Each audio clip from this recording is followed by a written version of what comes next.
Nikizingatia itifaki kadiri utambulisho ulivyofanyika hapo awali,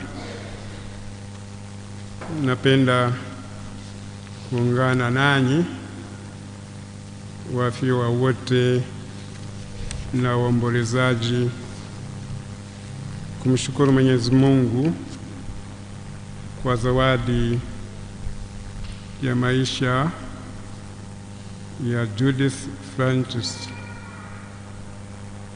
Peter. Pili, ninawashukuru wazazi ambao waliweza kupokea zawadi hiyo ya maisha ya Judith Francis, wakamlea akaweza kwa jinsi alivyo kwa manufaa ya Radio Maria Tanzania na kwa ujumla kwa manufaa ya kanisa zima la ulimwengu. Tunashukuru familia ya Radio Maria Tanzania ambayo ilimpokea na kufanya kazi pamoja, pia kumtuma huko Jimbo Katoliki la Kayanga kufanya utume wake. Niwashukuru mapadre, masista, waumini wote kwa kumpokea na kushirikiana naye katika huduma hiyo ambayo alikuwa anaitoa, na wale nyote mliokuwa mnampokea katika jumuiya zenu, familia, akirusha vipindi mbalimbali vya rozari, neno la Mungu na matangazo mengine ya kutangaza habari njema. Tunashukuru sana, na kwa namna ya pekee nimshukuru mkurugenzi wa habari Jimbo Katoliki la Kayanga, Mheshimiwa Padre Silvanus Mugisha, ambaye alifanya kazi karibu na vyombo hivi vya habari akiwemo Judith Francis, na kwa namna ya pekee msiba ulipotokea akawa karibu sana kuona namna ya kuhifadhi mwili wa marehemu mochwale na namna ya kufanya msiba pale alipokuwa anaishi. Tunaendelea kushukuru wote ambao walifika pale alipokuwa anaishi, kupokea wale wanaokuja kutuani, kusali rozari, kumwombea, kumsindikiza kwa sala,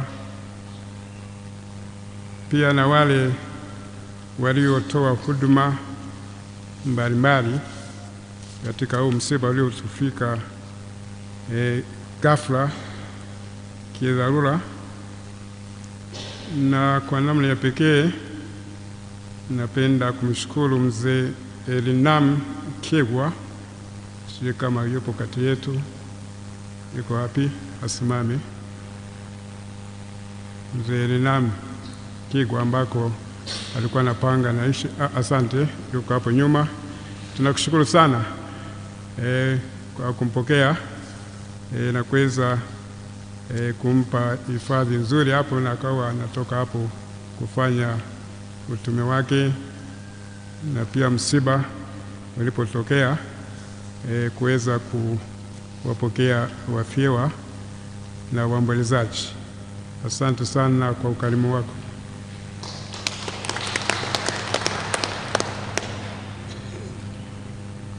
Maandiko matakatifu yanatuambia yakisema, ukarimu wako uwe kwa watu wote, wala usiwanyime ukarimu hata marehemu. Mwisho wa kunukuu kutoka kitabu cha Sira sura ya 7 aya 33. Watu wengi wameonyesha moyo wa ukarimu kama ule tunaosoma katika maandiko matakatifu kutoka Injili ya Yohane sura ya 19 aya 18 na kuendelea. Tunaposoma ukarimu wa Yosefu wa Arimatea, alikuwa mkarimu kwa Yesu kwa kumpa kaburi jipya, Yesu akaweza kuzikwa humo. Na ukarimu wa Yosefu Arimatea bado tunaendelea kukumbuka kupitia maandiko matakatifu. Na mimi nashukuru sana kuna waumini baadhi mnaendeleza huo ukarimu. Umulangira Justin Lambert Rweimbao aliniomba kununua jeneza, kuwa na ukarimu kwa Judith Francis akiwa Dar es Salaam. Wakati tunahangaika jeneza niitoe wapi, basi nikasema basi kwenye mtandao wangu sikuweza kumjibu kwa maneno, nikaweka ile nimesalia kuweka michoro ya vema, nikamtumia yako vema, endelea. Ikanunuliwa Jumamosi jana, likasafirishwa kwa ndege, nikafika Bukoba. Bukoba alishaandaa gari ya kusafirisha jeneza mpaka Karagwe, Kayanga, na gari hilo ndio tutasafisha mwili kupeleka huko Mwemage. Tunamshukuru kwa ukarimu huo kwa Judith.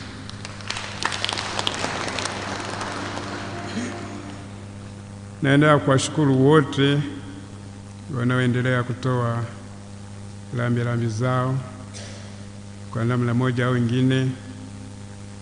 Nawashukuru sana mapadre na waandishi wa habari wa vyombo vya habari hapa Jimbo Katoliki la Kayanga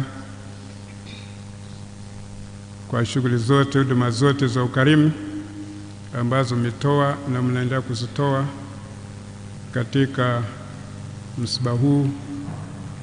Nawashukuru nyote ambao mmehudhuria adhimisho hili takatifu la misa kumwombea pumziko la amani mbinguni. Asante sana. Bado naendelea kutanguliza shukrani kwa wale ambao watasindikiza mwili wa marehemu mpaka nyumbani huko Mwemage kwa ajili ya maziko kesho tarehe 25 mwezi wa 8 2026. Wakushukuru ni wengi, lakini nihitimishe kwa kumshukuru Judith Francis Peter mwenyewe. Tunamshukuru sana kwa kutoa maisha yake katika kumtumikia Mungu kupitia vyombo vya habari na kwa namna ya pekee Radio Maria Tanzania. Nilipopigiwa simu kwamba Judith ameaga dunia, ilikuwa ni tarehe 21 usiku majira ya saa tano nilipata habari. Na ninapopokea simu, nilikuwa nafanya tafakari ya maandiko matakatifu kuhusu kesho yake tarehe 22 mwezi wa 8, ambayo ilikuwa ni sikukuu ya Bikira Maria Malkia. Bikira Maria amempenda, akamwita kwenye mkesha wa sikukuu yake ya Bikira Maria Malkia wa mbinguni kwenda kupata. Walishutuka, nami pia, lakini tuendelee kumwombea ufuko mtakatifu. Jambo la pili, namshukuru Judith kwa utume wake, utume wa tabasamu. Kuna utume wa tabasamu. Tabasamu hitaji maneno mengi. Kama tulivyosikia kwenye mahubiri, alikuwa ni mtu wa tabasamu. Sijawahi kumwona amevuta mdomo, na hata akiwa mgonjwa unaona na tabasamu. Utafikiri kwamba anaumwa mpaka kuambie kwamba anaumwa.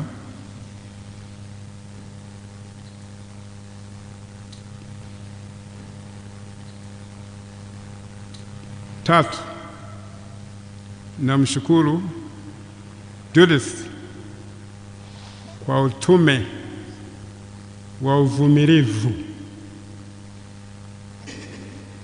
Alikuwa na changamoto nyingi zikiwemo za afya, mgogoro wa afya, changamoto za ujane.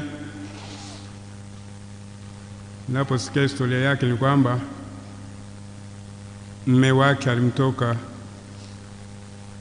akiwa na mimba au akiwa amejifungua.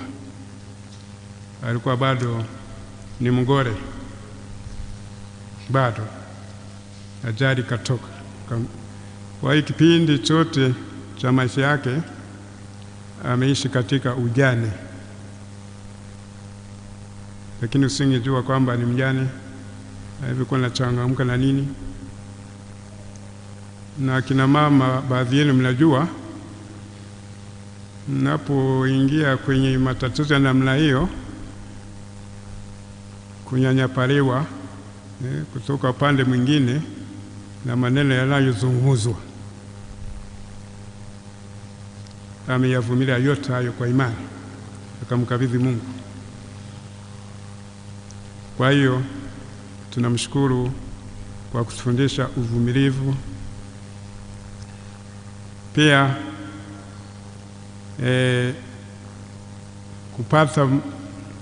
kupewa kazi huku Jimbo Katoliki la Kayanga na mchanga wake, kupata mahali pa kuishi na kuendeleza utume ni changamoto,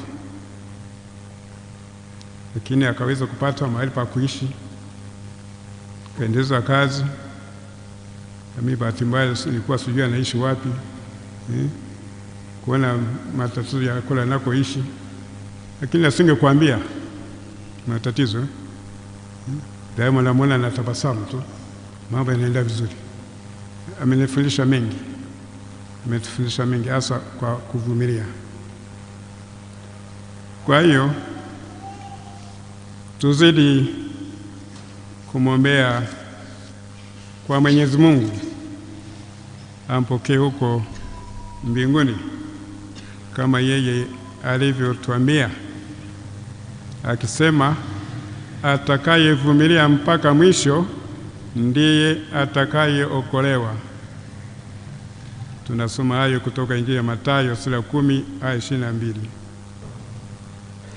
Tujifunze kuvumilia, tusibabaike katika imani tukitafuta njia za mkato. mara kwenda sio kukanyaga mafuta, si mara kwenda wapi kujipaka tope, kubabaika tu katika imani. Daima tumtegemee Mungu. Mungu anakupa msalaba. Judith amebeba msalaba huo tangu siku ya ubatizo, akamfuasa Yesu, na sasa tunazidi kumwombea msalaba alioubeba kwa uvumilivu umuunganishe na yule aliyemfuata, uwe daraja, uwe ngazi, na umuunganishe na yule aliyemfuata. Na huko alikotuahidi kwamba nyumbani kwa Baba yangu mna makao mengi, ama sivyo ningalishawaambieni kwamba makao huko mbinguni hayatoshi. Kwa hiyo tunaomba ampokee huko mbinguni, na kama hajapokelewa basi sala zetu na adhimisho hili takatifu la misa na nia nyingine za misa zitakazotolewa na kuadhimishwa simstahilishe heri ya milele huko mbinguni. Raha ya milele umpe Bwana, apumzike kwa amani.